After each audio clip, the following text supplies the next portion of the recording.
Vamos a comenzar con el curso, con este curso que se titula El futuro transhumano de la humanidad. Me presento, mi nombre es Juan Antonio Valor Llévenes, soy el director del curso y además soy el decano de la Facultad de Filosofía de esta universidad, que es pues el espacio académico donde hemos pensado este curso y en el cual pues venimos trabajando sobre estas cuestiones desde hace ya pues más de 2 años. Surgió esta iniciativa en un grupo de investigadores y a partir de ese momento pues comenzamos a trabajar ayudados por la iniciativa privada que en todo momento se mostró pues disponible para colaborar en estos proyectos y bueno, pues queremos ir a más y queremos sacar adelante pues lo que en nuestra imaginación pensamos que debe ser un instituto sobre transhumanismo. En ello estamos trabajando, desde luego, con ayuda de la universidad y también con ayuda de un grupo de empresarios que están también interesados en todo esto. Así que, bueno, pues vamos a ver si conseguimos sacarlo adelante. Este curso se enmarca dentro de estas actividades y dentro de este proyecto. En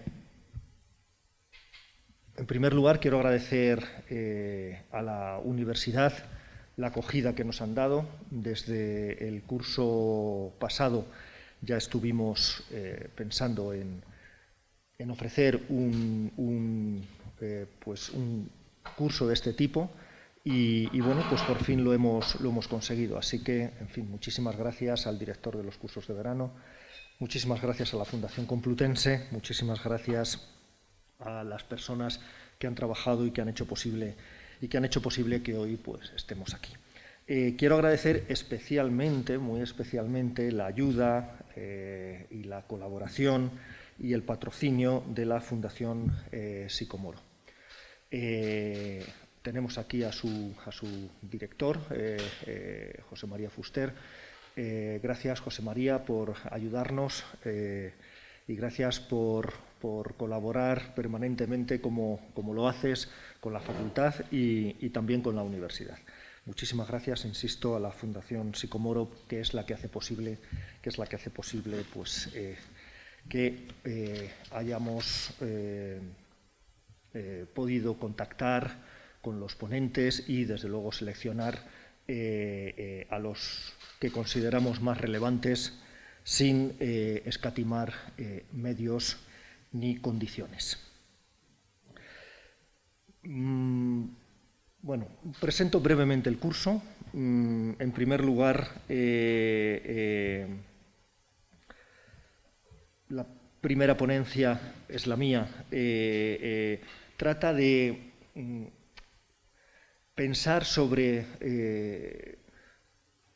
vamos a decirlo así, sobre los sustratos culturales y filosóficos que han hecho posible que lleguemos a una situación en la que creemos en el transhumanismo, o al menos una situación que han hecho posible una situación en la que podemos hablar sobre el transhumanismo, y el transhumanismo se presenta como un proyecto cultural, como un proyecto filosófico, pero también como un proyecto económico, como un proyecto político. Bueno, en primer lugar se trata de eso, ¿no? Se trata de pensar en las condiciones que han hecho posible que lleguemos a donde estamos, que han hecho posible que en un momento de la historia como este, finalmente no tengamos ningún problema en considerar esta utopía transhumanista. Y a partir de aquí lo que hemos pretendido es ordenar una serie de conferencias en las que queremos que los ponentes se posicionen a favor, en contra, en fin, que surja un debate y sobre todo que nos permitan pues, reflexionar sobre las consecuencias que puede tener esta digámoslo así, utopía transhumanista. Se trata, en definitiva, de intentar tomar conciencia de lo que supone este proyecto transhumanista y, sobre todo, de las consecuencias que puede generar. ¿Por qué? Bueno, alguien podría pensar, bueno, está bien esta reflexión, pero parece que de alguna manera estamos embarcados ya en ello, ¿no? Parece que de alguna manera, pues, la economía, la política, desde luego todo el desarrollo científico-tecnológico, parece que conspiran para que caminemos todos tras esta utopía transhumanista. Bueno, precisamente en un curso como este se trata de intentar tomar conciencia de dónde estamos y pensar si queremos seguir por ese camino al que se nos invita o no, o bien seguir, pero en qué condiciones, ¿no? El asunto es justamente este, pensar en los límites, en las condiciones que nosotros nos debemos imponer a nosotros mismos para continuar o no desarrollando este proyecto transhumanista o en pos de esta utopía transhumanista. Bueno, este es el objetivo del curso. En definitiva, se trata de tomar conciencia, de no dejarnos impulsar ciegamente por todas las circunstancias, en primer lugar tecnológicas, pero he dicho también económicas y políticas que nos rodean, sino más bien dar un paso atrás, tomar conciencia de dónde estamos y, en definitiva, lo que nos gusta decir siempre, tomar las riendas de nuestro destino, que seamos nosotros los que marcamos las condiciones y los que marcamos los límites y los que digamos, en definitiva, si queremos seguir o no queremos seguir o queremos tomar un rumbo completamente distinto. Esto es lo que pretendemos en un curso como el que aquí presentamos. Dicho lo cual, voy a comenzar con mi ponencia, que se titula Desconstruyendo al hombre y a la mujer en realidad líquida.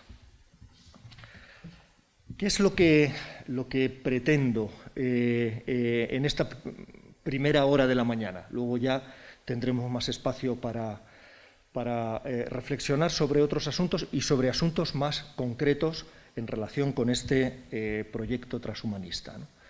Pero, en principio, lo que quería era compartir con vosotros una reflexión acerca de las condiciones, he dicho filosóficas, diría de una manera más general culturales, sociales, compartir con vosotros las condiciones que nos han llevado a plantear un proyecto como este. ¿Por qué en este momento de la historia? ¿Qué es lo que ha tenido que ocurrir durante, diríamos, los últimos siglos en un espacio tan concreto como es, diríamos, el mundo occidental, desde luego Europa y más tardíamente Norteamérica? ¿Qué es lo que ha tenido que ocurrir para que finalmente una utopía como esta se traslade a la sociedad y, digamos, de alguna manera, explícita o implícitamente, nos embarquemos en ella? ¿Qué es lo que ha tenido que ocurrir? Este es el objetivo de esta primera conferencia. Bueno, en primer lugar, diría que no es nuevo el objetivo de alguna manera, mejorar las capacidades humanas o mejorar las funcionalidades humanas o mejorar los órganos humanos. Esto no es nada nuevo, viene ocurriendo, en fin, desde hace, de una manera laxa podríamos decir, desde hace, en fin, muchísimos siglos, y de manera muy especial pues viene ocurriendo desde el desarrollo de eso que llamamos la modernidad, pues desde el siglo XVI o a partir de ahí, pues en este espacio cultural y político que llamamos Europa, pues entendemos que efectivamente podemos intervenir sobre la naturaleza para mejorarla. Esta idea de intervención sobre la naturaleza es algo relativamente nuevo en la historia del pensamiento occidental. Desde luego es una idea que no existe como la tenemos ahora en la Edad Media y mucho menos en Grecia, pero sí es una idea que surge, pues eso, a partir del siglo XVI, sobre todo en el siglo XVII, esta idea de podemos intervenir en la naturaleza. Bien, podemos intervenir en la naturaleza, ¿para qué? Bueno, en principio pensamos para reparar aquello que ha dejado de funcionar, para intentar solucionar algún problema que ha surgido, pues en este caso, en el caso que aquí nos ocupa, pues que ha surgido en el cuerpo humano. Por ejemplo, pues puedo perder un brazo en una batalla y se trata de intervenir en el cuerpo para, de alguna manera, recuperar las funcionalidades que nos aportaba ese brazo, ¿no? Lo mismo podríamos decir, en fin, con una pierna, o lo mismo podríamos decir, quizá, bueno, esto es más complicado y lo hemos sabido hacer mucho después, pues con un ojo, etcétera, ¿no? En definitiva, se deterioran nuestros órganos, se deteriora nuestro cuerpo, y a partir de cierto momento ya no lo vemos como algo irremediable, ya no lo vemos como un proceso que tenemos que asumir, sino todo lo contrario. A partir de eso que llamamos modernidad, entendemos que podemos intervenir y podemos hacer que las funciones se recuperen. Bueno, esto no es ninguna novedad. Digo, ninguna novedad desde, digamos, el siglo XVI o el siglo XVII en adelante. Pero el transhumanismo aporta algo más. No se trata solo, en esta utopía transhumanista, de recuperar funcionalidades perdidas, o no se trata solo de restaurar el funcionamiento de determinados órganos. Se trata de un intervencionismo todavía mayor, de un intervencionismo, desde luego, en la naturaleza y muy especialmente en el cuerpo humano, todavía mayor, porque lo que pretendemos no es reparar lo que de alguna manera está estropeado, sino sustituir lo que nos ha venido dado por la naturaleza, a través de la naturaleza, sustituirlo por unos órganos artificiales que son capaces de generar funcionalidades mejores que las que teníamos con los órganos naturales.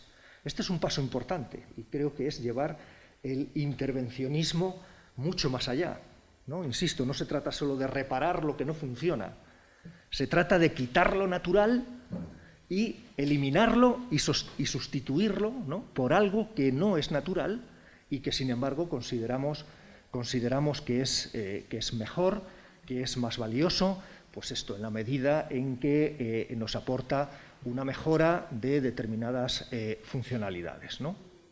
Pues, por ejemplo, se trata de, sobre un brazo natural, pues, no sé, poner un brazo biónico, ¿no?, que permite levantar, pues, más peso, o estos famosos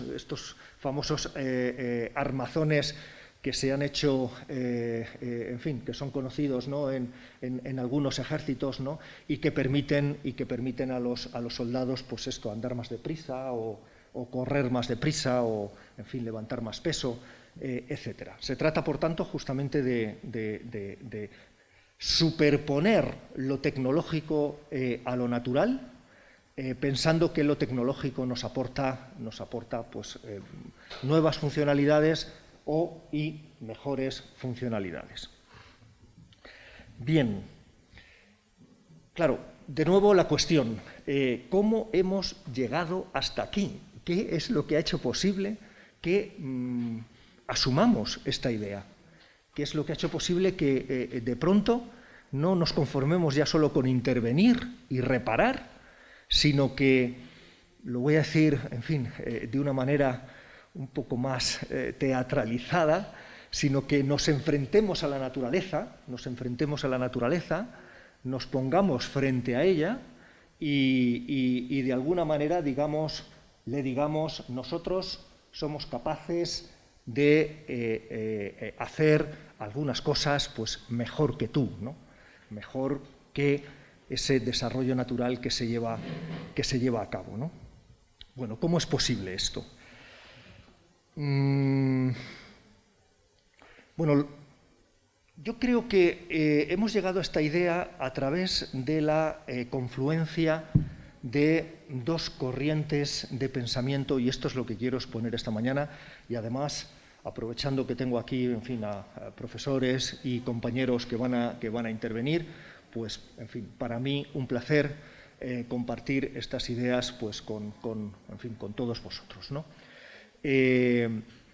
Entiendo que han confluido dos líneas de pensamiento, en principio diferentes y que de alguna manera se han anudado y han conseguido gestar el momento actual. Bueno, en primer lugar, diría que ha habido una profunda crítica acerca del humanismo que se desarrolla en la modernidad. Lo primero sería exponer esto. Hay una crítica que se desarrolla, digamos, a partir de la segunda mitad del siglo XIX, una crítica sostenida desde la segunda mitad del siglo XIX a lo que representa eso que llamamos el humanismo moderno. Bueno, pero tenemos que aclarar qué es el humanismo moderno. Bueno, hablamos de humanismo cuando intentamos defender la tesis de que el hombre no es un ente entre los entes, no es una parte de la naturaleza como las otras partes. Hablamos de humanismo cuando defendemos la tesis de que el hombre tiene un ingrediente especial, tiene de alguna manera un contenido que lo hace diferente del resto de los seres que encontramos en la naturaleza. Un ingrediente que lo hace distinto de un árbol, o que lo hace distinto de una ameba, o que lo hace distinto de una piedra, o que lo hace distinto de un planeta. Un ingrediente que lo caracteriza especialmente. Bueno, la cuestión es interesante. Entonces, lo primero que tendríamos que pensar es, bueno, ¿cuál es ese ingrediente que hace especiales a esos seres que llamamos hombres? ¿Cuál es ese ingrediente? Bueno, ha habido muchos filósofos, ¿no?, desde el siglo XVII que han tratado de pensar esta cuestión. ¿Cuál es ese ingrediente, ¿no? Bueno, hay referencias muy claras a todo esto, en fin, no voy a entrar detenidamente en ellas, pero sí quiero hacer una mención rápida de algunas de ellas. Pensemos en Descartes, pensemos en el año 1642, 1643, 1644, situémonos en este contexto, en la publicación de las Meditaciones metafísicas. Desde luego, ahí Descartes insiste en que el hombre tiene un ingrediente especial y muy especial que lo hace distinto al resto de la naturaleza. Ese ingrediente es, como todos sabemos, el yo pienso. Hay algo, no sé cómo decirlo, algo muy especial que tenemos los otros y que no tienen los demás. A ese algo especial le llamamos yo, le llamamos pensamiento, le llamamos conciencia, le llamamos identidad personal. Bueno, así lo podemos calificar a ese ingrediente. Claro, la apuesta de Descartes es que efectivamente podemos tomar conciencia de ese ingrediente especial que tenemos nosotros. Porque alguien podría decir, bueno, tú dices que tenemos un ingrediente especial, pero esto no hay quien lo vea, ¿no? No hay ninguna manera de hacernos cargo de ese ingrediente tan especial, ¿no? Bueno, la apuesta de Descartes en las Meditaciones metafísicas, ya lo sabemos todos, es que efectivamente hay un ingrediente especial, especialísimo, y no solo lo hay, sino que también lo podemos ver, lo podemos aprehender, podemos mostrar que está ahí ese ingrediente especial. Y no solo eso, sino que se puede mostrar con una claridad, ¿no? Se puede mostrar con una claridad y con una distinción absoluta. Por tanto, el que diga el hombre no tiene ningún ingrediente especial, el hombre no es nada aparte o privilegiado de la naturaleza, se equivoca. Porque lo que tiene que hacer es seguir la trayectoria que marcan las meditaciones metafísicas para tomar conciencia de ese ingrediente especial y para tomar conciencia de que ese ingrediente es absolutamente otro, absolutamente distinto de aquellos otros ingredientes que componen el resto de la naturaleza humana. Bien, no voy a entrar ahora en el debate filosófico, apasionante pero eso se ve, eso se puede ver, de alguna manera podemos tomar conciencia de ese ingrediente, de alguna manera, siguiendo las meditaciones metafísicas, ese ingrediente se hace explícito, bueno, ese ingrediente existe, no existe, no voy a entrar en ese debate realmente me interesa poco. Sí me interesa más tomar conciencia de que esta es la apuesta cartesiana, esta es la apuesta de este humanismo que comienza a desplegarse a partir del siglo XVII. Y en este humanismo se embarca Europa, en este proyecto se embarca Europa. Y este humanismo tiene luego sus consecuencias, desde luego políticas, sociales, económicas, etc. Gracias a que en un momento en Europa creímos en estas cosas, insisto, no voy a entrar en el debate de existe, no existe, se ve, no se ve. Este debate me interesa poco. Lo que sí me interesa es entender esto, que gracias a que Europa en este momento se embarcó en este proyecto humanista, gracias a eso se produjeron determinadas consecuencias, como todos sabemos, en el ámbito político, pues el desarrollo de las democracias, el desarrollo del liberalismo económico, el desarrollo de ese capitalismo que estaba surgiendo, que surge en el siglo XVIII, etc. Bien, esto por un lado. ¿Alguien más ha dicho cosas así? ¿Alguien más ha dicho que tenemos un ingrediente especial que nos caracteriza de una concretísima manera y que nos separa del resto de la naturaleza? Bueno, por supuesto, diríamos que algunos más. Entre ellos, John Locke. Pensemos en el ensayo sobre el entendimiento humano.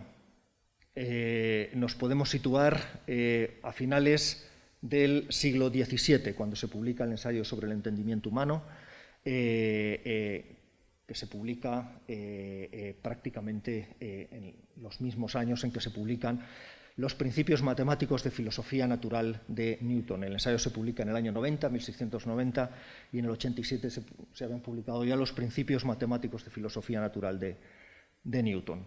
Bueno, pues vamos hasta el año 1690, efectivamente, la apuesta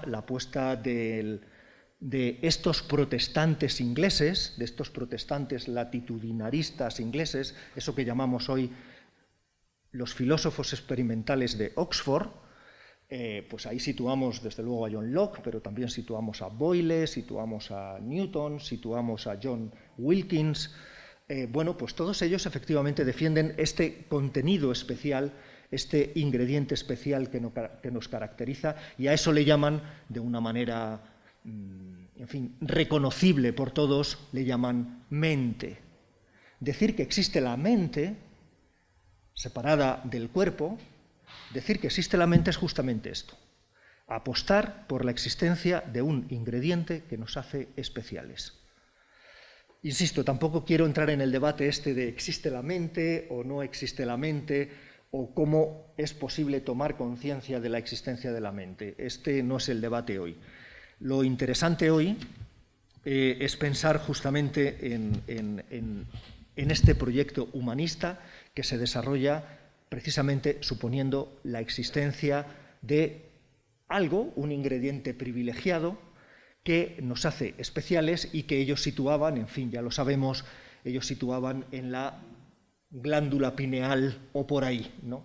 dentro de la glándula pineal o por ahí, se sitúa este ingrediente especialísimo y que tiene y todo esto acarrea sus consecuencias. Bien, frente a este ingrediente encontramos la materia. Todo lo demás está hecho en su totalidad de materia. En un árbol no hay ningún retazo de contenido mental. En un animal no hay ningún retazo de contenido mental.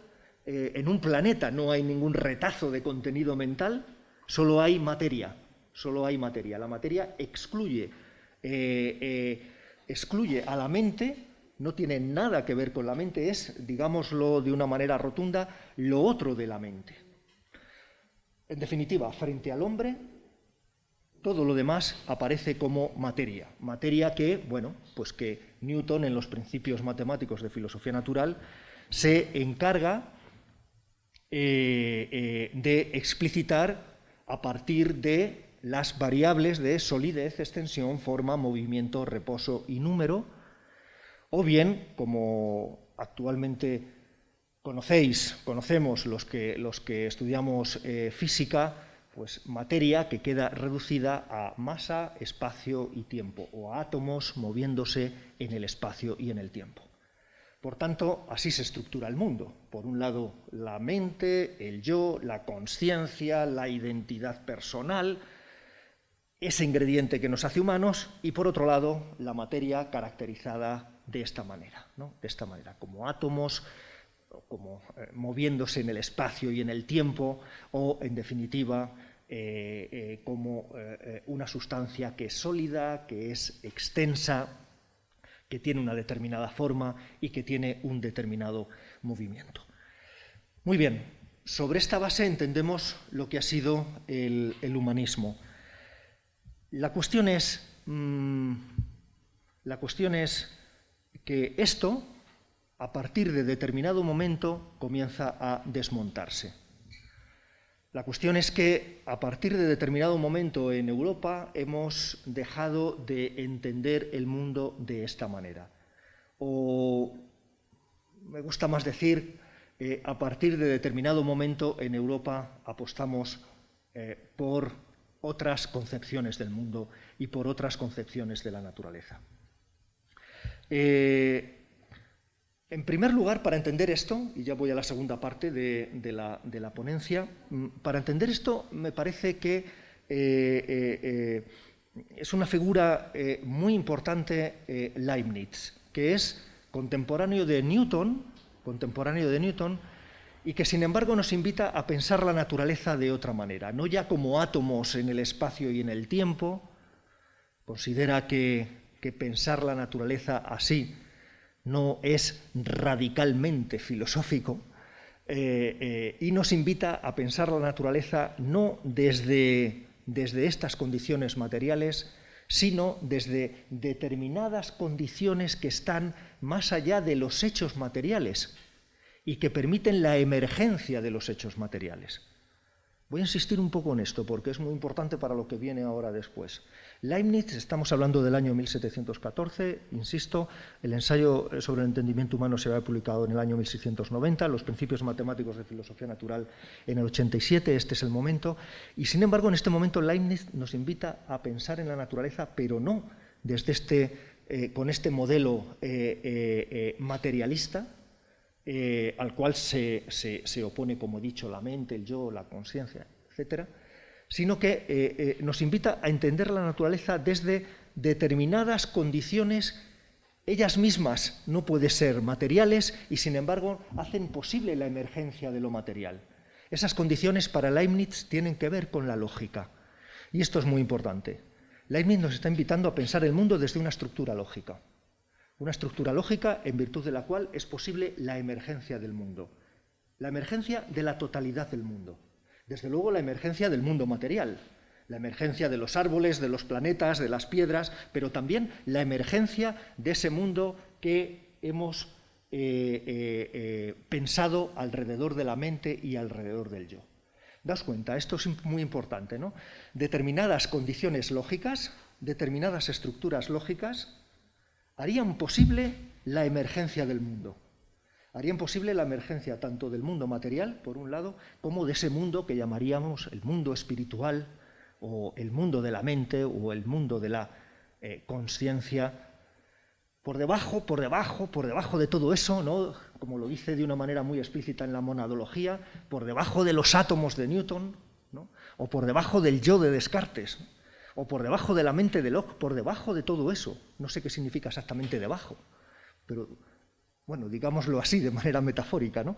Por debajo de eso habría algo así como estructuras lógicas que harían posible la emergencia del mundo.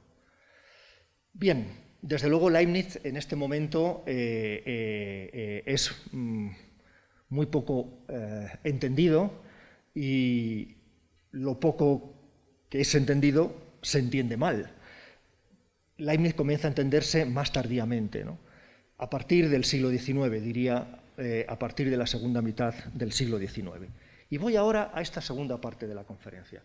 Voy a explicar brevemente qué segunda línea de pensamiento ha tenido que confluir con esta para que surja esto que llamamos transhumanismo. A mi modo de ver, en segundo lugar, el transhumanismo está fundamentado en el antiesencialismo. Esto para mí es fundamental y, en fin, quiero compartirlo especialmente con vosotros. El humanismo surge cuando de alguna manera comenzamos a entender que las cosas no son nada en sí mismas, que las cosas no tienen rasgos intrínsecos que las definan, sino que las cosas son meramente relaciones en toda dirección. Daos cuenta de lo que os estoy diciendo, algo difícil de entender desde el sentido común, ¿no? Estoy diciendo, pensemos que las cosas no son nada en sí mismas, pensemos que las cosas no tienen rasgos intrínsecos, que no tienen un en sí, un núcleo duro, no sé cómo decirlo, que hay que descubrir, sino que las cosas no son más que relaciones. Bueno, a la pregunta de relaciones de qué con qué, habría que decir relaciones de nada con nada. Desde luego, desde el sentido común pensamos que no puede haber relaciones sin cosas, obviamente, esto lo tenemos todo claro, ¿no? Primero las cosas, después las relaciones. Bien, el antiesencialismo, que se ha desarrollado por un lado a través de la hermenéutica y por otro lado a través del pragmatismo americano ya en el siglo XX, pero no me voy a meter en estas cuestiones. El antiesencialismo nos invita a pensar, a salir del sentido común y a pensar no primero en las cosas y después en las relaciones, sino primero en las relaciones. Y a partir de ahí entender que desde relaciones se constituyen las cosas. Doy un paso atrás. Esto tiene que ver con el proyecto que había dejado abandonado Leibniz en el siglo XVIII. Efectivamente, cuando Leibniz nos está invitando a pensar el mundo desde relaciones lógicas, nos está diciendo justamente esto. El mundo no es más que una pluralidad de relaciones. Y no entendamos de una manera sustancialista que primero son las cosas y luego las relaciones entre las cosas, sino al revés. Ciertamente, y a diferencia de los antiesencialismos del siglo XX, Leibniz está pensando en relaciones lógicas. El antiesencialismo ya en el siglo XX y en el siglo XXI, desde luego que no está pensando en relaciones lógicas, ni siquiera en relaciones lógicas. Bien, sigamos por aquí. La mejor manera que tengo de explicar esto, que sé que puede resultar muy llamativo, es considerar que las cosas son como los números. Pensemos en un número, por ejemplo, el 5. Yo sé que hay filósofos que han llegado a considerar que los números son entes aprehensibles a través de una determinada mirada. En fin, no vamos a entrar en este debate, pero en fin, podemos entender que desde buena parte de la filosofía se ha defendido que los números y en general los entes matemáticos son entes, están ahí donde, no en el espacio ni en el tiempo físico, pero están de alguna manera ahí y son aprehensibles no con los ojos de la cara, sino aprehensibles con no sé, con otra mirada, bueno, a eso le podríamos llamar intuición o intuición intelectual o algo por el estilo, ¿no?, que es lo que nos permite ver estos entes. Bien, sé que esta concepción ha sido defendida por en fin, algunos filósofos de tradición cartesiana, pero no me voy a meter tampoco en este asunto. A nosotros nos resulta difícil pensar en los números como entes. Bien, y quiero aprovechar esto para explicar esta segunda tesis. Nosotros más bien pensamos en los números como si fueran relaciones. Pensamos que el 5 es la relación 4 más 1, o 6 menos 1, o la raíz de 25, o la integral de 0 hasta pi de, no sé, lo que sea. Es decir, si nos preguntan a cualquiera de nosotros qué es un 5, comenzaríamos a decir cosas de este tipo. Pues 4 más 1, 3 más 2, o raíz de 25. Daos cuenta, estamos respondiendo, explicitando relaciones extrínsecas y pensamos que esa pluralidad de relaciones extrínsecas agotan la, voy a decirlo así, cinquicidad del 5. Creo que ninguno de los que estamos aquí podemos considerar que el 5 está constituido por una esencia interna o por unos rasgos intrínsecos internos que de alguna manera tendríamos que descubrir a través, pongamos por caso, de un acto de intuición, etc. Simplemente del 5 decimos, es, en definitiva, se define, en definitiva, a partir de relaciones. Insisto, y con esto dejamos de pensar en la cinquicidad del 5, permitidme esta expresión, ¿no? Dejamos de pensar en la esencia del 5. Bueno, yo propongo que hagamos este ejercicio no solo para los números, sino también para las mesas y para las sillas, y también para los hombres y para las mujeres. Esta es la propuesta antiesencialista. Pensemos que todo es como los números. Pensemos que de una mesa no hay nada más que decir que ese conjunto de relaciones extrínsecas que definen la mesa. Por ejemplo, la mesa es eso que me permite dejar la botella, eso que me permite dejar el libro, eso que me permite retirar la silla, apoyar los brazos, comenzar a leer. Daos cuenta, estoy caracterizando la silla, o la mesa en este caso, a partir de un conjunto de relaciones extrínsecas y estoy diciendo, no merece la pena comentar nada más a propósito de la mesa.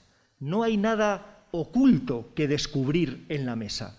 No hay ninguna sustancia ahí puesta de antemano que constituya lo que es la mesa. No hay nada más interesante que decir a propósito de la mesa que estas relaciones extrínsecas que aparecen en nuestro trato habitual con las cosas.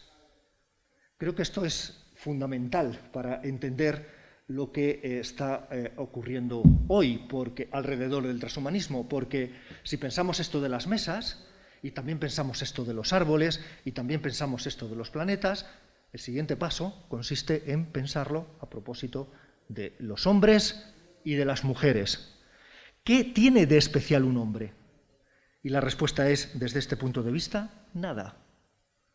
Nada más que ese conjunto de relaciones en virtud de las cuales se constituye lo que es un hombre, se constituye lo que es una mujer, nada más que ese conjunto de relaciones que aparecen en la apariencia, teniendo en cuenta que la realidad se agota en la apariencia.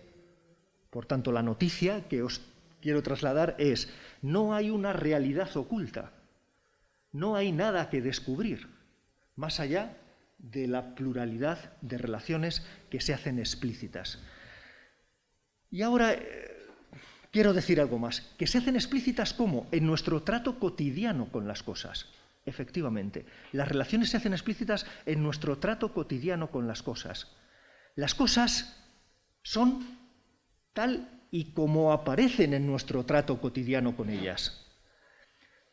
En definitiva, la mesa está caracterizada por esa actuación cotidiana en la que emerge la totalidad del sentido de la mesa. O un árbol está caracterizado por esa pléyade de relaciones que tenemos cotidianamente con el árbol. Y no hay ningún rasgo intrínseco que tengamos que descubrir. Por tanto, las cosas se definen a partir de relaciones extrínsecas y en función del determinado trato práctico que tengo con ellas. Eso es lo que constituye la realidad. Bien, si esto es así, y este es el proyecto que me estoy permitiendo lanzar esta mañana, si esto es así, entonces la humanidad no tiene límites fijos, ni tampoco tiene restricciones últimas. En definitiva, podemos llegar a pensar que no hay ninguna esencia que defina lo que es humano. Más bien, me gusta decir que la humanidad consiste en un proyecto. Un hombre, una mujer, es lo que nosotros queramos que sea. Se constituyen en un proyecto a partir de las relaciones explícitas que generamos y que cristalizan en nuestro trato práctico, en este caso, pues con los hombres y con las mujeres. Por tanto,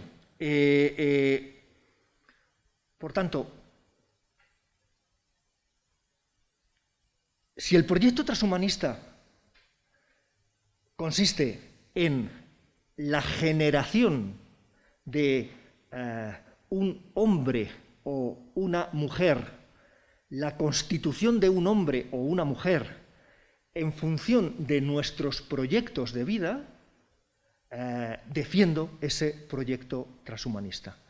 Y además no creo que tenga límites, porque no creo que haya núcleos duros a los cuales se tiene que enfrentar este proyecto. Sencillamente se trata de desplegar las herramientas que nos hagan posible las definiciones que nosotros queremos para nosotros mismos. Y esto es importante. Se trata, en definitiva, de desplegar las herramientas pensando que no hay límites, de desplegar las herramientas para la constitución del mundo. Y estamos en un determinado momento donde esas herramientas que se están desplegando son justamente las herramientas que nos proponía Leibniz en el siglo XVIII. La herramienta, digamos, fundamental en la que se apoya este programa transhumanista pasa justamente por el desarrollo de la computación. Efectivamente, volvemos otra vez, y esto enlaza con la primera parte de la ponencia, volvemos otra vez al punto de partida. Efectivamente, ahora podemos entender, es mejor que el propio Leibniz, que el mundo se constituye a partir de relaciones lógicas, y mejor que Leibniz podemos entender que el mundo, la totalidad del mundo, se puede reducir a esas relaciones lógicas, y cambiando esas relaciones podemos cambiar el mundo, teniendo en cuenta que no hay núcleos duros, sino que todo se define nada más que a través de relaciones. La computación nos invita a pensar esas relaciones desde un espacio lógico. Esta es la apuesta de Leibniz. Pensar en relaciones desde las cuales emerge el mundo, pero relaciones situadas en un espacio lógico. Bueno, yo me quedaría con Leibniz, ya para finalizar, me quedaría con Leibniz, pero además le quitaría su ambición de trascendencia. Lo que significa esto es que, efectivamente, creo que Leibniz nos proporciona, a través y fundamentalmente a través del desarrollo de la computación, una buena herramienta para la transformación de lo humano sin restricciones, pero al hablar de Leibniz sin trascendencia, lo que quiero decir es que no creo que la esencia última del mundo sea la lógica, pero sí creo que la lógica es una buena herramienta de transformación. Esto significa Leibniz sin trascendencia. No se trata de defender que efectivamente hemos descubierto la estructura última del mundo y que esa estructura es lógica y que podemos manipular esa estructura de relaciones lógicas y a partir de ahí cambiar el mundo. No, no diría eso. Eso es demasiado trascendente para mi gusto. Diría algo mucho más banal. Diría, bueno, Leibniz primero, el desarrollo de la computación después, nos han permitido generar herramientas que a su vez nos permiten cambiar las relaciones que definen la totalidad del mundo y a partir de ese cambio de relaciones podemos cambiar la totalidad de los entes, incluidos o fundamentalmente esos entes a los que llamamos hombres. Y este me parece a mí que es el núcleo del transhumanismo, porque puestas las cosas así, nos enfrentamos a un horizonte en el que todo es posible, en el que solo nosotros, a nosotros mismos, nos podemos poner los límites, pero los límites no los vamos a encontrar en núcleos duros de resistencias, de elementos intrínsecos que anden por ahí. O, en definitiva, no en una realidad oculta, sino que los límites nos los marcamos nosotros a nosotros mismos en función de los proyectos que consideramos buenos para nosotros mismos. Bueno, creo que este es el punto de partida del transhumanismo, o así me gusta a mí pensar en el transhumanismo, y esto es lo que quería compartir esta mañana con vosotros. Muchísimas gracias.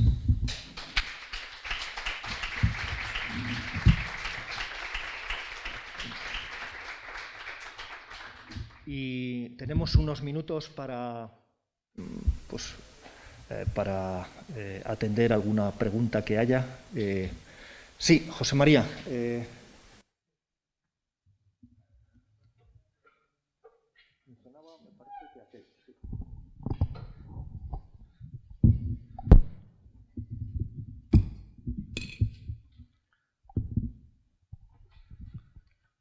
Juan Antonio, que tenía una pregunta que es, cogiendo el ejemplo de la mesa que se relaciona para dar sentido en distintas relaciones extrínsecas, ya es mesa y tiene relaciones intrínsecas que la hacen mesa. No cualquier cosa que nos encontramos es una mesa, aunque muchas cosas pueden hacer de mesa. ¿Qué hay de las relaciones intrínsecas que hacen que una cosa sea lo que es para poderse relacionar con otras? Bueno, la propuesta es dejemos de pensar en relaciones intrínsecas o dejemos de pensar en rasgos intrínsecos, solo en relaciones y en relaciones extrínsecas. Bueno, definimos una mesa en función de esas relaciones, pero efectivamente podemos convertir una mesa en una escalera. Y de hecho la convertimos frecuentemente en una escalera cuando la acercamos para cambiar una bombilla que se ha fundido en nuestra casa. Efectivamente, lo que estoy diciendo es justamente esto. Cambian las relaciones, en nuestro trato práctico con las cosas cambian las relaciones y lo que fue una mesa pasa a ser una escalera.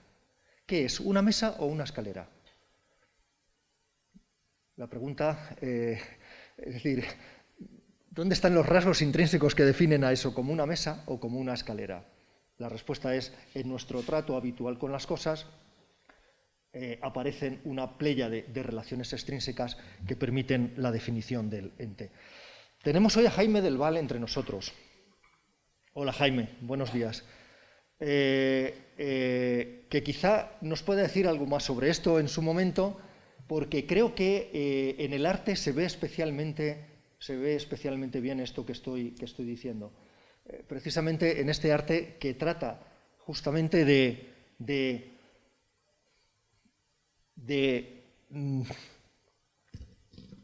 prescindir de las esencias de las cosas, sacar las cosas de su, diríamos, habitualidad o de su facticidad y ponerlas, ¿no?, en otra pléyade de relaciones para que esas cosas signifiquen algo distinto, para que esas cosas queden definidas de otra manera. Pues es el caso de, no sé, una botella de Coca-Cola que sacamos de su habitualidad y la ponemos en un museo, o eso, es el caso de una mesa convertida en silla, o no sé, o es el caso de un simio convertido en humano, o es el caso de los mamíferos superiores, que podemos incluir en eso que llamamos lo humano.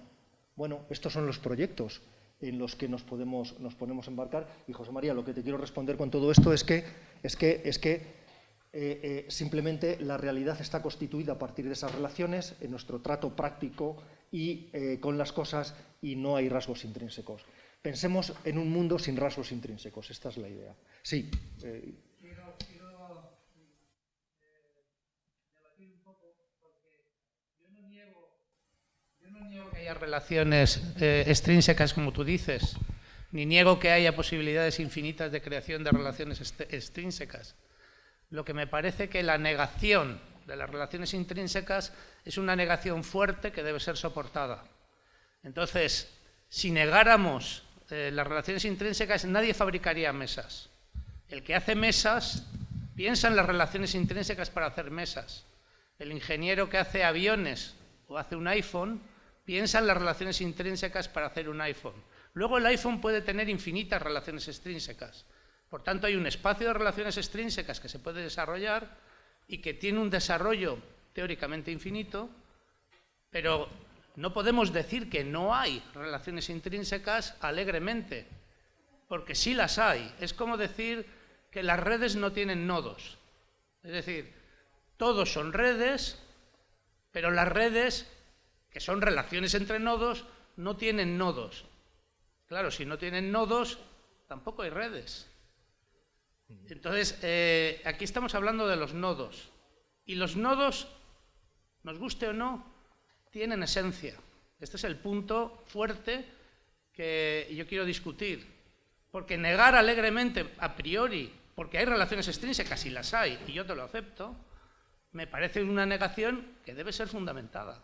Bien, ya sé que como no hay fundamento no debe ser fundamentada, pero como yo sí que creo que hay fundamento, yo pienso que debe ser fundamentada. Estamos aquí estamos en un ciclo, pero si hablamos de redes y relaciones, de nodos, la cuestión fundamental es si las redes están formadas sobre nodos, son redes que se montan en nodos que no tienen ninguna caracterización o sí la tienen. No es la misma una red de personas en una clase que una red de hormigas en un hormiguero. Los nodos son distintos. En uno son hormigas y aquí somos humanos o transhumanos que tratamos de razonar, etcétera, etcétera. Por tanto, el nodo de la red también tiene mucho que ver con lo que es la red. Bueno, está claro. Brevemente quiero responder, ya para dar la palabra al siguiente ponente, que a mí que lo que he tratado de transmitir es que este programa es una propuesta. La cuestión no es la de, José María, la cuestión no es la de ¿hay rasgos intrínsecos, no hay rasgos intrínsecos, debatámoslo? No, la cuestión no es esa.